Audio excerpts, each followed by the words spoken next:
उलझने बहुत है मन में, पर मैं उलझा नहीं हूं। तूफान बहुत है सफर में, पर मैं गुमा नहीं हूं। प्यार बहुत है तुमसे, पर मैं लक्ष्य भूला नहीं हूं। शिकायतें बहुत हैं सबसे, पर मैं टूटा नहीं हूं। हसरतें बहुत हैं मन में, पर मैं रुका नहीं हूं।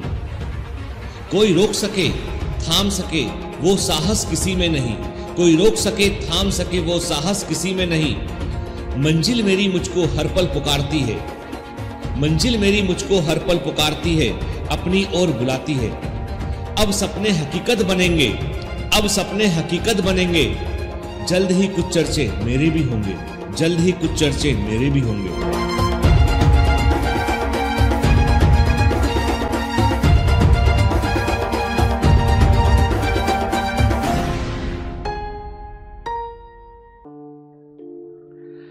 आज के एपिसोड की शुरुआत हम एक छोटी सी कहानी से करेंगे।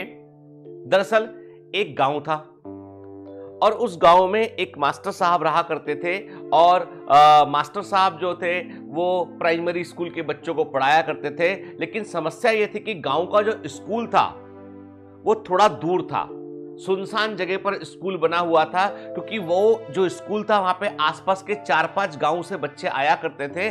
तो किसी एक गांव में स्कूल ना बनाकर उन्होंने बीच में, सरकार ने कहीं स्कूल बना दिया कि भाई सब गांव के लोग जो बच्चे हैं वो 4-5 किलोमीटर दूरी पर वो अपना स्कूल अटेंड करने पहुंच जाएंगे। तो मास्टर साहब जो है अकेले मास्टर थे उस स्कूल में। और ऐसा है हमारे इंडिया में है कि कई इंटीरियर वाले स्कूल में सिर्फ एक ही टीचर प्रेजेंट है। तो मास्टर साहब जो है वो रोज अपना नियम से उस अपने गांव से उस स्कूल में पढ़ाने जाया करते थे, जहां पर जो है कुछ बच्चे पढ़ने के लिए आया करते थे। अब बच्चों को तो कोई ना कोई उनके पेरेंट्स या कोई ना कोई उनको छोड़ दिया करता था। कुछ बच्चों के पास अपनी मोटरसाइकिल भी थी, कुछ बच्चे साइकिल से आया करते थे। मास्टर साहब का एक बड़ा सा परिवार था, तो मास्टर साहब के पास ज्यादा कुछ जो है वो पैसे थे नहीं। मतलब परिवार इतना बड़ा था कि जो भी कमाते थे वो पूरा घर में खर्च हो जाया करता था। तो सरप्लस नाम की कोई चीज थी नहीं।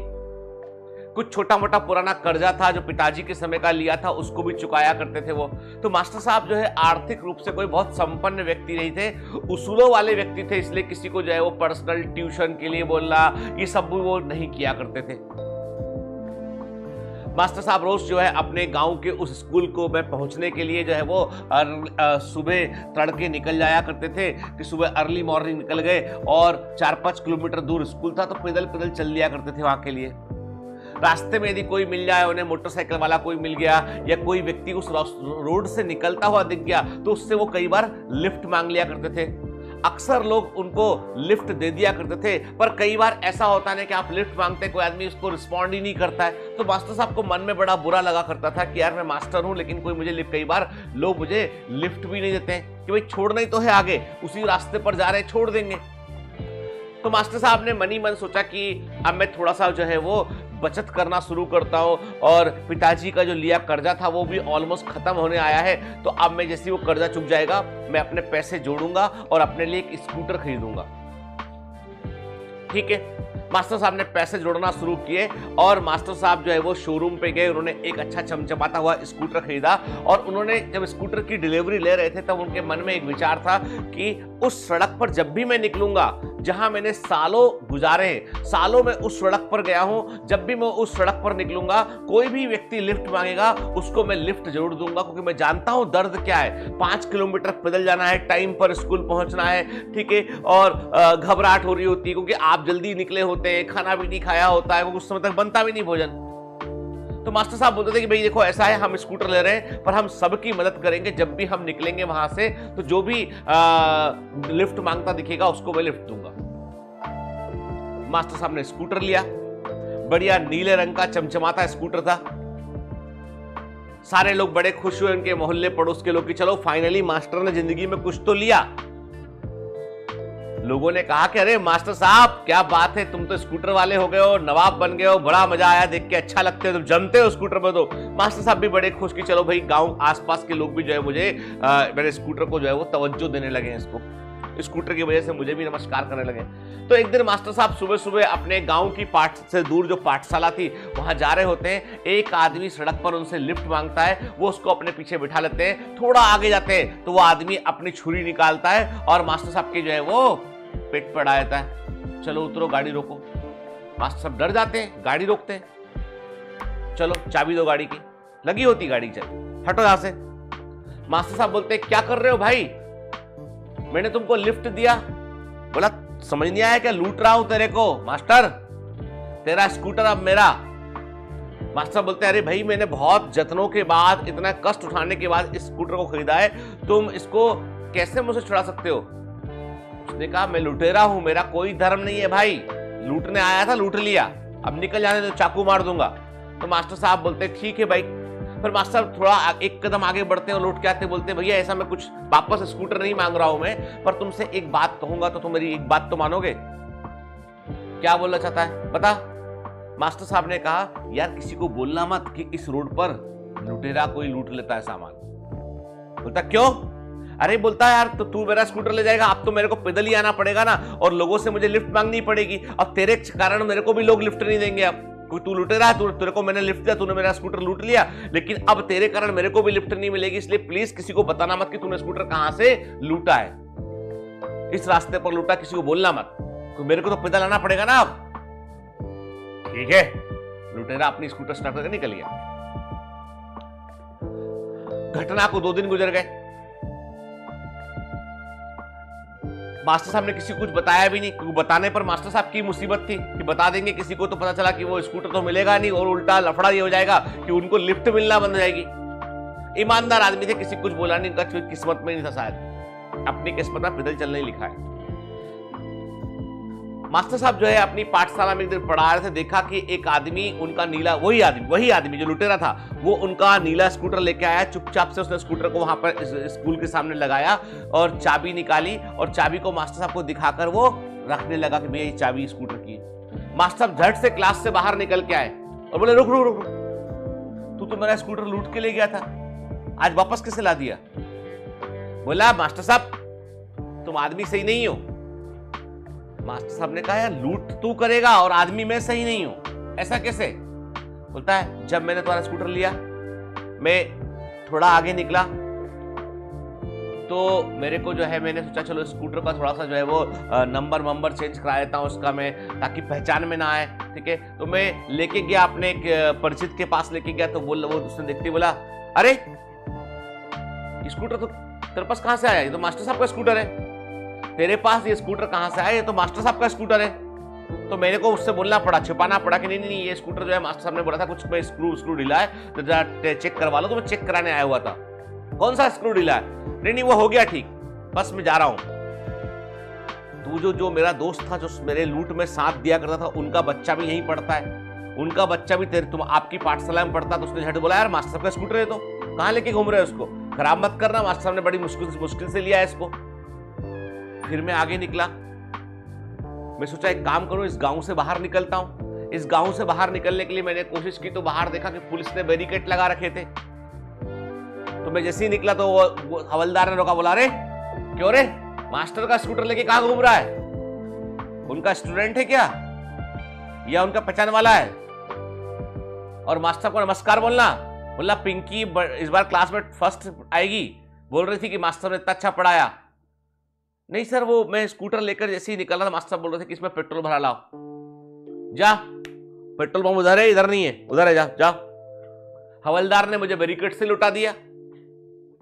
फिर लौटते में जब मैं आ रहा था, रास्ते में 2-4 लोग मिले, बोले अरे मास्टर साहब को नमस्कार बोलना, अरे मेहमान हो क्या, मास्टर साहब के यहाँ पे आए हुए क्या नाम है भैया तुम्हारा, मास्टर साहब कहाँ गए, इनका स्कूटर तुम कैसे चला रहे हो। 10 लोग रास्ते में टोके मेरे को। तुम्हारा स्कूटर ना हुआ भैया, तुम्हारा पता नहीं क्या है ये।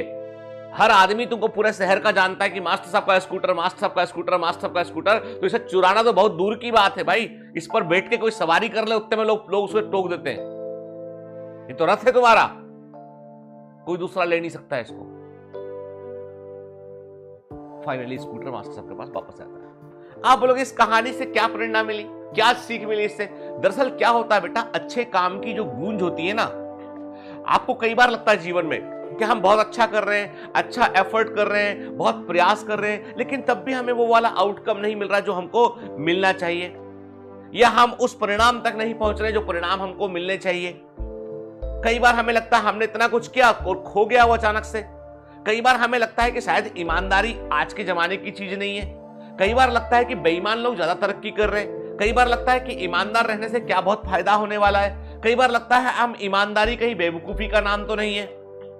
मास्टर साहब को भी ऐसे ही लगा करता था। मास्टर साहब की बीवी उन्हें टोका करती थी कि तुम पर्सनल ट्यूशन किया करो, बच्चों के नंबर जानबूझ के कम दिया करो, जो तुमसे पर्सनल ट्यूशन करे उसके नंबर 2-4 बढ़ा दिया करो, तो बच्चे तुमसे ट्यूशन करना शुरू कर देंगे। मास्टर साहब के जमीर को कभी गवारा नहीं हुआ ये चीज। वो ईमानदार आदमी थे, लेकिन ईमानदारी की चमक देखो आप। मास्टर का स्कूटर पूरा शहर जान रहा था। मास्टर का स्कूटर 5 गांव के लोग जान रहे थे। मास्टर का स्कूटर चुराना असंभव था। आप बताइए, जब स्कूटर चुराना असंभव था तो मास्टर को तो ईमानदारी के बदले क्या मिला, कितना मान सम्मान मिला। तो याद रखिए, मान सम्मान का कोई मूल्य नहीं लगा सकता है, वो अपने आप में एक बड़ी उपलब्धि होती है। तो ईमानदारी के भी अपने फल होते हैं, अच्छे कर्मों के भी अपने फल होते हैं, जो आपको जो है वो इस रूप में मिलते हैं। आप उसको टेंजिबल वैल्यू में आपने नहीं, आप स्कूटर का मूल्य कितना होगा, लेकिन मास्टर साहब के सम्मान का मूल्य देखो आप, कि उस स्कूटर पे कोई घूम रहा है तो भी लोग टोक रहे हैं, कोई चुरा नहीं सकता उसको। ये होती है ताकत ईमानदारी की, ये होती है सच्चाई की ताकत। इसलिए कभी आपको शॉर्ट टर्म में बेईमानी करते हुए लोग आगे बढ़ते दिखाई पड़े तो आप कभी घबराना नहीं, कि आप यही सोचना कि ईमानदारी की चमक जो है और उसकी गूंज ज्यादा गहरी होती है, ज्यादा बड़ी होती है, ज्यादा देर तक रहती है। चलिए, तो आज के हार्ड कनेक्ट के एपिसोड में हम पहला क्वेश्चन लेते हैं। फर्स्ट क्वेश्चन जो स्क्रीन पर है, I am poor girl, my dream is AIIMS selection but it is not easy without guidance, my father is farmer, I already completed my first 1 year dropper, my parent hopes on me, but my this year results give so much pain to them. They didn't know I am not getting MBBS seat in this year because they are uneducated. Daily I am suffering a lot to cheat them. Thus I selected BAMS course, now very pain to me. Now I live my dream. I don't know what to do and not to do. Please help me, sir. If I start my preparation or not, I am confusing. I need your suggestion and guidance to get good rank. I hope you will definitely help me. I am waiting for your response. This year NEET result my 473. Please I beg you sir, I need your response and suggestion. अब ये जो email है, इस email में जो है वो बताया इन्होंने कि इनको एम्स में सिलेक्शन चाहिए, नंबर इनके कम है, पेरेंट्स समझते नहीं है, फॉर्मर है, ज्यादा एजुकेटेड नहीं है, तो इनको जो है वो अपने पेरेंट्स को छिपाना पड़ रहा है इन्फॉर्मेशन को, और BAMS में एडमिशन लिया, फाइनली छोड़ दिया। अब क्या करें, तैयारी करेंगे तो क्या होगा? देखो बेटा, नंबर 1, अभी दिसंबर का महीना चल रहा है और दिसंबर के महीने में आपका ये मेल मेरे पास आया है, इसका मतलब please don't take it otherwise. कितने आप सीरियस है ये हमको इससे समझ में आता है। मैं कुछ बातें ऐसी भी बोलूंगा जो आपको शायद बुरी लग सकती है, लेकिन मेरे को, चूंकि मैंने कहा ना, दिल से मैं जो महसूस करता हूं वही आपसे बोलूंगा, तो मैं यही बोलूंगा कि आपको थोड़ा अपना सीरियसनेस का लेवल बढ़ाना पड़ेगा और पेरेंट्स को सच बोलिए। भले ही वो एजुकेटेड नहीं है, भले ही वो, लेकिन आप उनसे झूठ बोलकर जो है वो गिल्ट में रहेंगे, और गिल्ट में रहेंगे तो आप कभी अच्छा परफॉर्म नहीं करेंगे। पेरेंट्स को सच बोलिए और उन्हें एश्योरेंस दीजिए कि कोई बात नहीं, मम्मी पापा, मैं पूरी कोशिश की थी पर मेरे नंबर कम आए, मेरा सिलेक्शन नहीं हो पाया, मैंने आपसे झूठ कहा इसके लिए, लेकिन अब मैं आगे से ऐसा नहीं करूंगी और मैं अच्छा करूंगी। कारण यह है कि वो शायद एक दिन दुखी होंगे, 2 दिन आपसे बात भी नहीं करेंगे वो, लेकिन सच जो है वो आपको बोलना पड़ेगा, क्योंकि नहीं तो अदरवाइज क्या होगा, ये गिल्ट जो है ना आपको कोई भी सही डिसीजन लेने से ये रोकेगा। दूसरी बात ये कि छिपाकर नीट की तैयारी नहीं हो सकती है। नीट की तैयारी करने के लिए आपको दिन रात पढ़ना पड़ेगा, मेहनत करनी पड़ेगी आपको, तो एग्जाम निकलेगा। आप सब समझ रहे हैं कि नीट में किस लेवल का कंपटीशन इस समय चल रहा है, तो उस कंपटीशन को जो है वो जीतने के लिए, वहां पर विनर बनने के लिए आपको एक्स्ट्रा एफर्ट्स करने पड़ेंगे। कोई भी काम आप, जिसे नीट की तैयारी है, आईआईटी जेई की तैयारी है, यूपीएससी की तैयारी है, उसे पार्ट टाइम बेसिस पर नहीं कर सकते। ये अपने आप में फुल टाइम होता है। तो मैं आपसे यही बोलूंगा कि नंबर 1, आप इस गिल्ट से बाहर निकलिए, ठीक है? क्योंकि आपके अंदर जब तक चीट कर रही हो, ये सारी फीलिंग रहेगी ना, तो आप कभी अपना 100% दे नहीं पाएंगे, क्योंकि आपके दिमाग का एक हिस्सा इस चीज में इन्वॉल्व होगा। और होता है ऐसा। आपको भी मेरी बातें बड़ी ऐसी लगेंगी, नहीं सर इम्प्रैक्टिकल है, कैसे बताऊं मैं उनको कैसा हो गया। मैं कहता हूं कि पेरेंट्स सारी बातों को एक्सेप्ट करते हैं। आप एक बार बताइए उनको, आपसे गलती हुआ है, ठीक है, बताइए उसको। या फिर यदि आप बताना नहीं चाहती हैं, तो आप इतना कोशिश कीजिए कि आप एमबीबीएस से पहुंच जाए, उसके बाद उन्हें सच बता सके आप। और उसके लिए, और ये प्रेस्टीज इश्यू मत बनाइए इसको कि मेरा जो है वो एम्स में सिलेक्शन का ही इश्यू मेरे को करना है। इतना सोचिए कि आपको बस 720 आउट ऑफ 720 इतना मेहनत करना है कि 100% स्कोर कर रहा है, फिर जो भी अच्छा कॉलेज मिलेगा वो हम ले लेंगे। यहां कोई प्रेस्टीज इश्यू नहीं है। यहां पर हमको गवर्नमेंट एमबीबीएस कॉलेज तक पहुंचना है, बढ़िया सीट तक पहुंचना है। तुम्हारे नंबर इतने कम भी नहीं है कि तुम उनको बढ़ा ना सको। 473 मार्क्स जो है वो सिग्निफिकेंट नंबर होते हैं। थोड़ा एफर्ट करोगे, यही मार्क्स 673 होंगे या 700 मार्क्स होंगे आपके, तो इसलिए मेहनत कीजिए आप, ठीक है? और ग्रिड से बाहर निकलिए, एफर्ट कीजिए, सब अच्छा होगा। चलिए दूसरा क्वेश्चन लेते हैं हम। हेलो सर, मैं आपसे एक अजीब सी बात का आंसर चाहती हूं जो मेरे लिए समझना बहुत मुश्किल हो गया है। बात यह कि मेरे रिलेशन के कजिन ब्रदर का बेटा जो मेरा भतीजा लगता है, वो अभी 14 इयर्स का है और वो बहुत अजीब है। उससे मेरे साथ रहना बहुत पसंद है और वो कहता है कि मुझे आपके पास रहता हूं तो अच्छा लगता है, आपसे दूर जाता हूं तो बेचैनी होती है, बुरा लगता है कि आपके पास और क्यों नहीं रहा। और उसका मेरे लिए बिहेवियर भी बहुत अजीब है और वो मुझे बार बार टच करता है, मुझे बार बार अपनी तरफ खींचता है, गले लगाने की कोशिश करता है, मेरा हाथ पकड़ता है और अगर बैठी हूँ तो मेरे पैर पर सिर रखता है, मेरे हाथ पर किस करता है और मैं उसे मना करती हूँ, दूर होती हूँ तो फिर भी वही हरकत करता है और जब कुछ बोल देती हूँ तो बोलता है कि आपको बुरा तो नहीं लगा और मैं उसे कहती हूँ कि अच्छे से रहा करे तो वो बहुत अजीब है। मुझे कुछ दिन से उसका बिहेवियर से बहुत अजीब लग रहा है और वो मेरे साथ रहना पसंद करता है, पर मुझे उसके साथ रहना बिल्कुल भी अच्छा नहीं लगता। उसका घर मेरे घर से थोड़े ही दूर है और वो हमेशा आता रहता है। मैं उससे काफ़ी बड़ी हूँ, मेरी एज 25 है और मैं उसे एक छोटे बच्चे जैसा ही समझती हूँ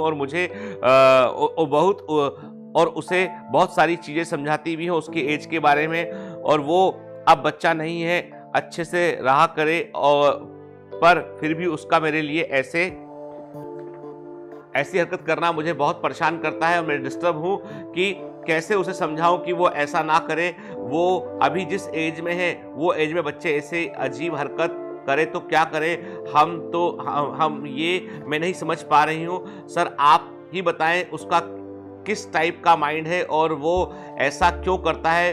मैं बहुत खुले दिमाग की लड़कियों पर उसकी हरकतें मुझे अच्छी नहीं लगती हैं। सर और भी कुछ बातें हैं जो मैं शेयर नहीं कर सकती, पर आप इतने से ही प्लीज मुझे कुछ समझा दें। थैंक यू सर मेरी प्रॉब्लम को देखने के लिए।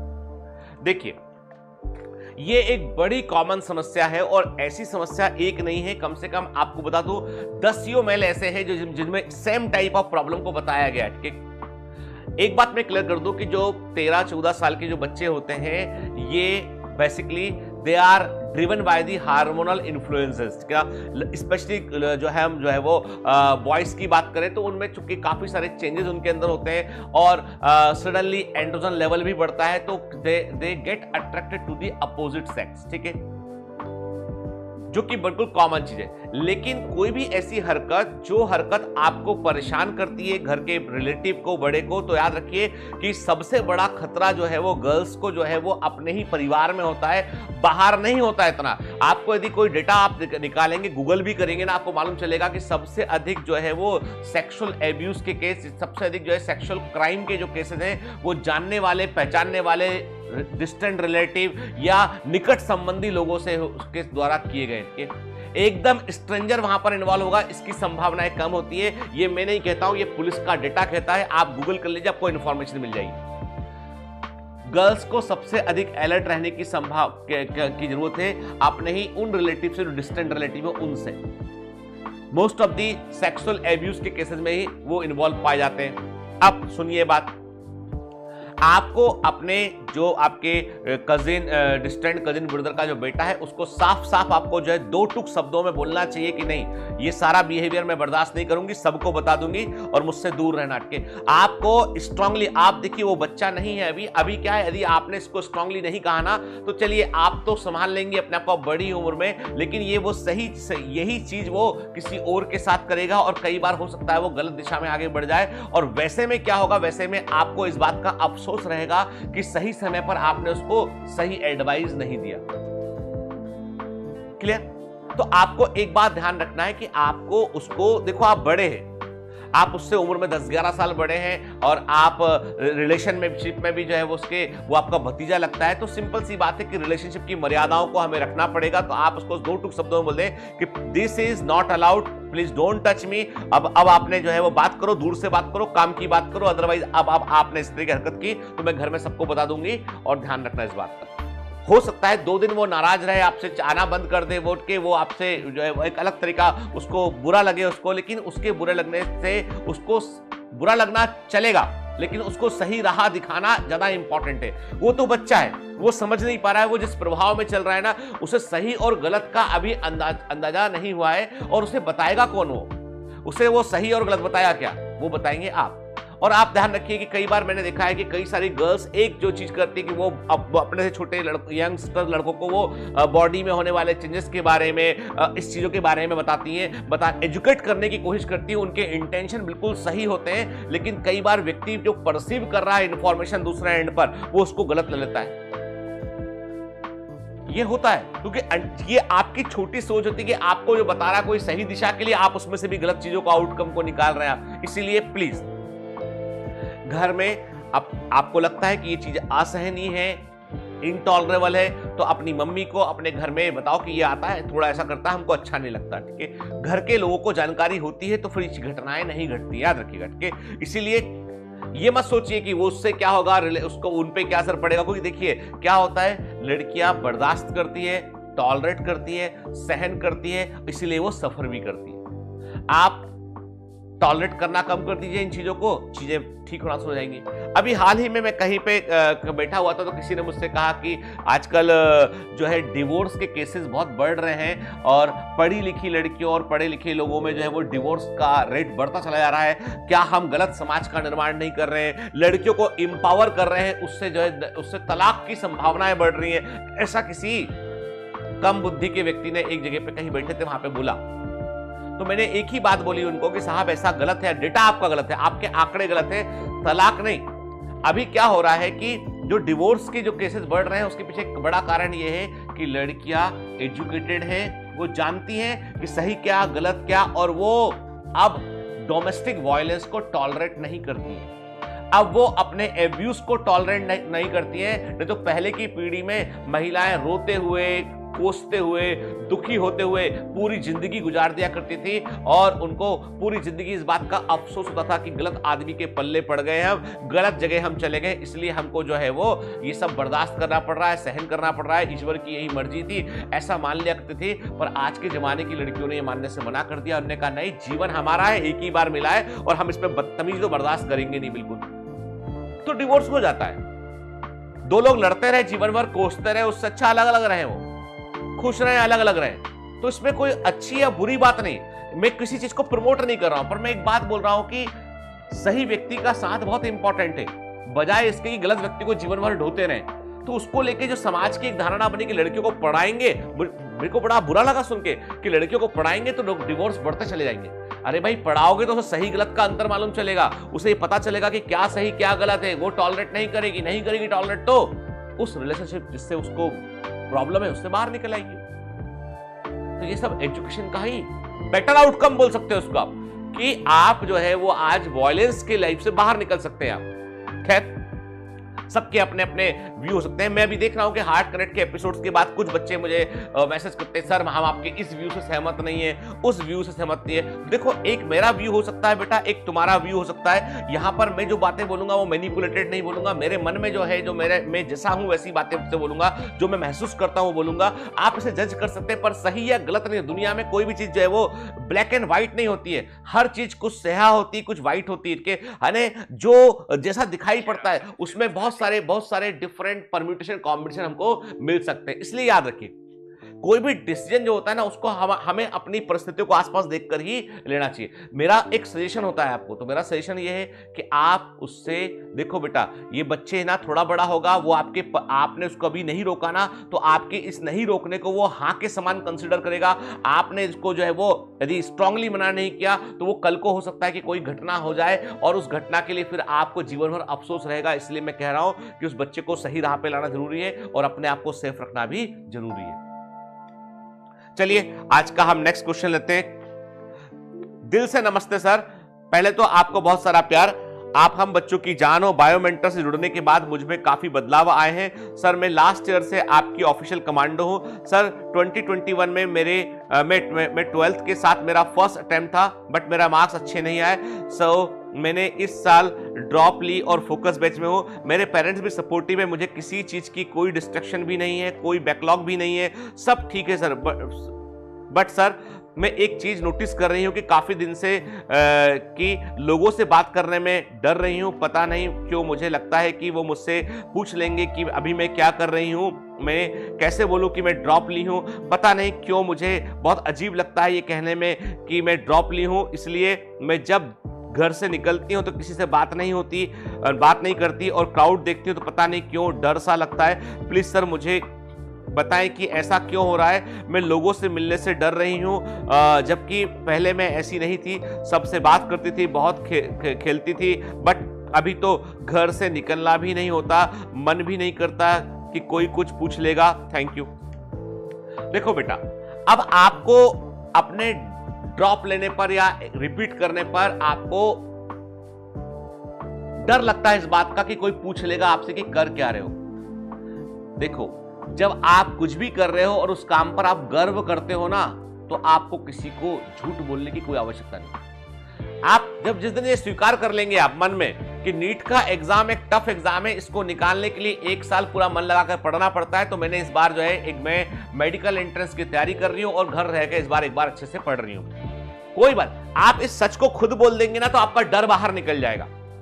आप ड्रॉप ली हूं, ड्रॉप लेने के बाद नहीं हुआ तो क्या हुआ, ये सारी चीजें आप खुद सोच रही हैं। सामने वाला व्यक्ति तो कैजुअली कोई भी है, मुझे कोई मिलेगा, मुझे आप कहीं मिल जाएंगे बाहर, अचानक से आपने नमस्कार किया मुझे और मैं आपको शायद जानता नहीं हूं, आपने मुझे नमस्ते किया क्योंकि आपने देखा है मुझे, मैंने आपको नहीं देखा। आपने नमस्ते किया, नमस्ते सर, तो मैंने कहा और कैसे हो बेटा, क्या कर रहे हो आजकल। तो इसमें कोई बुरा नहीं है, तो लोग बुरे नहीं है, ये तुम्हारे अंदर की हीन भावना है, तुम्हारे अंदर की हीन भावना है जो तुमको जो है वो ऐसा परसीव करा रही है कि पूछेगा तो क्या बोलेंगे। अरे उस हीन भावना से बाहर निकलो। तुम 1 साल जमकर मेहनत कर रही हो, तुम 1 साल ज्ञान अर्जित कर रही हो। This is the year you are going to select, you are trying to select for your selection, you are trying for your selection. तो क्या बुरा है इसमें बताओ। क्या तैयारी नहीं करते लोग यूपीएससी की तैयारी करते हैं, 4-4, 5-5 साल तक तैयारी करते हैं, कुछ काम नहीं कर रहे होते। तैयारी करना अपने आप में फुल टाइम काम होता है। ये बात मैंने सीखी मेरी भाई भारती से, वो पढ़ती थी। अब इसके बाद तुम क्या करोगे, पढ़ रही थी, फाइनल ईयर में थी, यूपीएससी की तैयारी करोगे, कोई काम नहीं करोगी।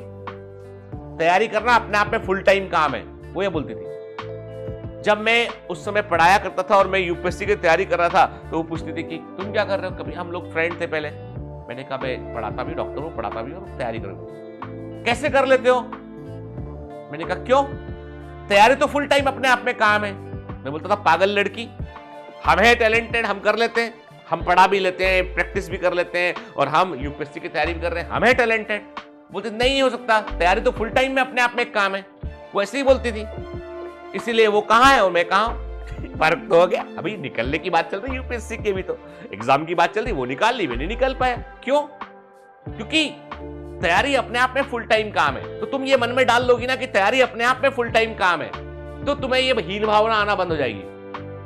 अरे लड्डू थोड़ी ना है कि मेडिकल कॉलेज में एडमिशन ऐसे चलते फिरते आता है। कोई डॉक्टर कोई गली गली में थोड़ी ना ऐसे लड्डू से बट रहे हैं कहीं पे कि कंकड़ मारा, जिसको कंकड़ मारा वो डॉक्टर निकलेगा, ऐसा नहीं है। दैट मे बी पॉसिबल कि वो इंजीनियर निकल जाए, तो डॉक्टर निकलेगा संभावना कम।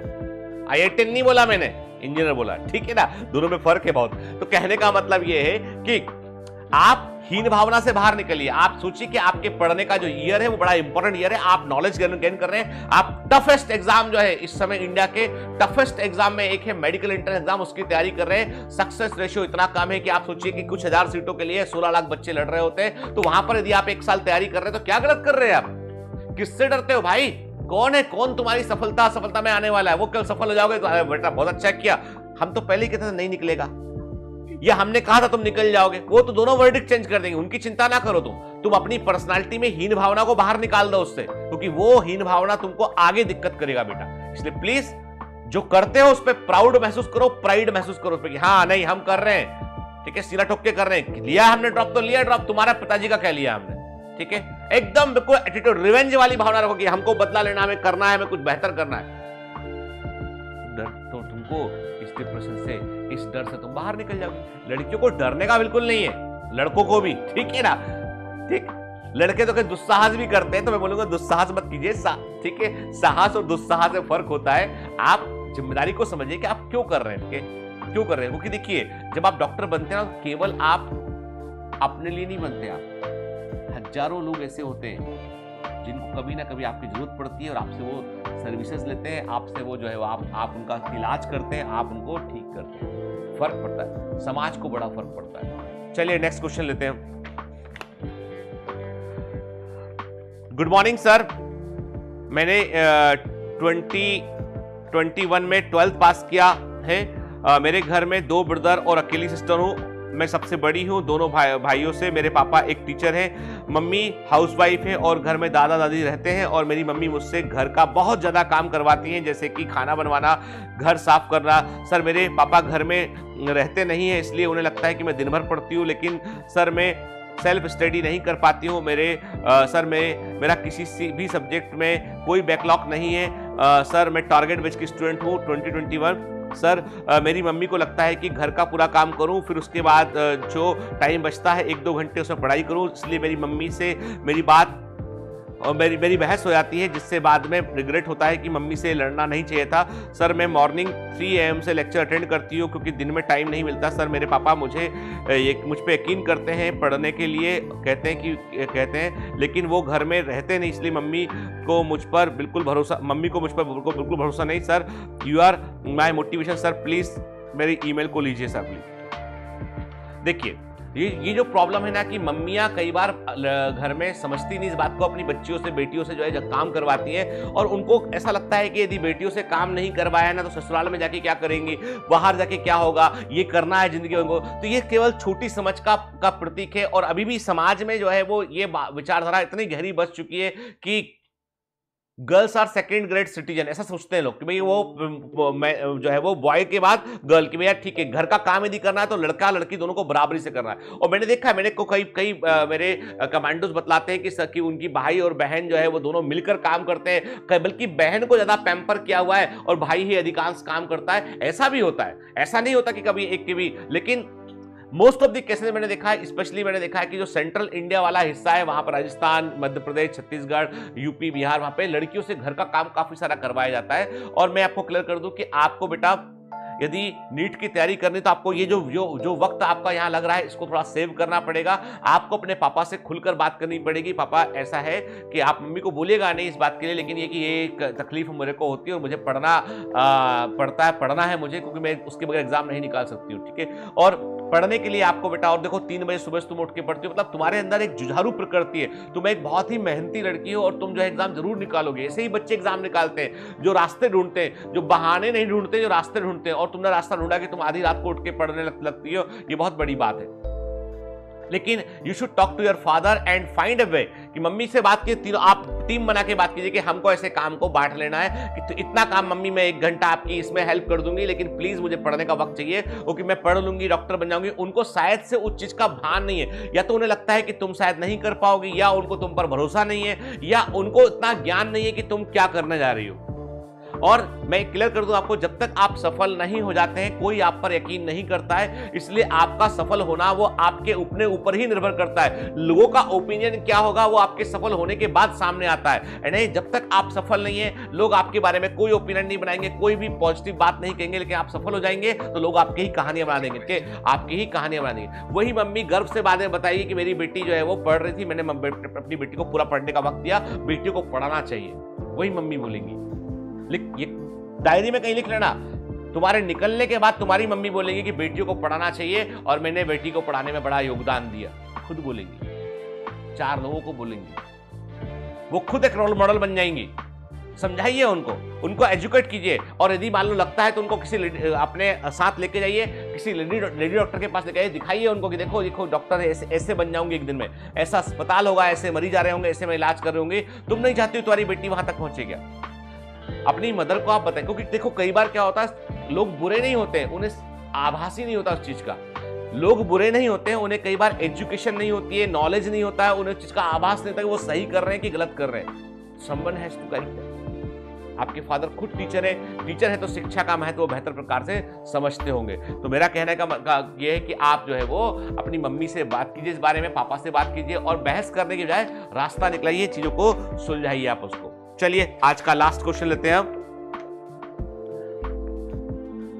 Good evening sir, I am 21 year old sir. I live in a small village sir. As small as this village is, it is the thinking of the people of a small village sir. Here after the birth the girl, not to educate her, they collect money for her marriage sir. I studied in village college. I am weak in studies sir. I saw your lecture and I thought I can do it too sir. My math is strong. I got 61% in BSc final sir. I have started my preparation from 2021 sir. No one knows I prepare for NEET sir. When I was 7 years old I had child abuse sir. After Heart Connect come to know this happened not only with me but with many girls. I have no regret sir, but it's not my fault is what happened to me sir. I live like a normal girl sir. Misunderstand of friendship of boys and girls in the village sir. That's why I never dare to tell my family. Telling you for the first time sir. My family member want to marry me. I don't want to get married sir. No one will marry me after knowing that what happened to me sir. I don't want anyone's life to be ruined because of me sir. I don't want to marry by lying and can't even tell anyone the truth sir. I am the only girl in my family. I live in joint family sir. I don't want anyone to say anything to my family because of me sir. I have not trusted anyone till date. After motivating myself for 2 days I start studying and then I remember everything sir. My studies are affecting a lot sir. I had written all this earlier to tell you. I put it in the box, thought I will tell you later, but sir I was very upset. That's why I am telling you sir. My parents will break after knowing this sir. You tell us as a parent, should we get married sir? Parents have given us life but you have taught us to live sir. Sir I have learned to smile from you in difficult times sir. Please help me. देखिए अब इस message में जो है वो एक sexual abuse की घटना के बारे में बताया गया, उसके बारे में जो है साइकोलॉजिकल इंपैक्ट पड़ा गया, उसके बारे में बता रही हूँ। देखो मैं क्लियर कर दूं आपसे कि जो विक्टिम है उसको एक्यूज करना हमारे समाज का सबसे बड़ा दोष है, इसीलिए ऐसे अपराधी बच निकलते हैं जो इस तरह के क्राइम में इन्वॉल्व होते हैं। 7 इयर्स की आप थी, चाइल्ड अब्यूज हुआ, उसमें आपकी गलती नहीं है, सामने वाला व्यक्ति अपराधी प्रकृति का था, वो व्यक्ति जो है वो समझ लीजिए, मैंने कहा ना आपसे कि ऐसे लोग जो है पिशाच के समान होते हैं, समाज पे कलंक होते हैं, वो व्यक्ति वैसा था, आपकी उसमें गलती नहीं थी, तो आप अपने आप को क्यों जीवन भर के लिए अपने आप को आप जो है वो दोष दे रही है? ऐसा कौन ने कहा है कि किसी की लाइफ, यदि आपकी शादी किसी से होती है तो उसकी लाइफ रुइन हो जाएगी क्योंकि ऐसा आपके साथ हुआ था? क्योंकि आपके साथ तो एक दुर्घटना घटी थी, आपके साथ एक दुर्घटना घटी थी, उस दुर्घटना से दूसरे की लाइफ कैसे रुइन हो जाएगी बताइए? ये जो स्टिग्मा है ना समाज ने कि इज्जत ना, ये कि भाई इज्जत लुट गया, ये हो गया, वो हो गया, ऐसा हो गया, ये सब जो है वो हमें हमारी रिट्रोग्रेड पुरानी सोच को बदलाता है। आपकी गलती उसमें नहीं है, जो घटा वो पास्ट था, जो होगा हो रहा है प्रेजेंट है, जो होगा वो फ्यूचर है, ठीक है? पास्ट से सबक लीजिए, लेकिन उस पर रिग्रेट करने से पास्ट नहीं बदलेगा। इसलिए मैं कहता हूं आपसे कि आप इस दिमाग से ये विचार निकाल दीजिए। आप ये सोचिए कि जिससे भी आपकी शादी होगी, जिससे भी आपकी मैरिज होगी, वो भी भाग्यशाली व्यक्ति होगा, आप भी उससे मैरिज करके भाग्यशाली फील करेंगे, आप लोग अच्छा एक हैप्पी जीवन जिएंगे आपके। क्योंकि ऐसा थोड़ी ना है कि आपके साथ एक घटना घट गई, उसके बाद उस ग्रंथि को लेकर पूरी जिंदगी आप जो है परेशान रहे।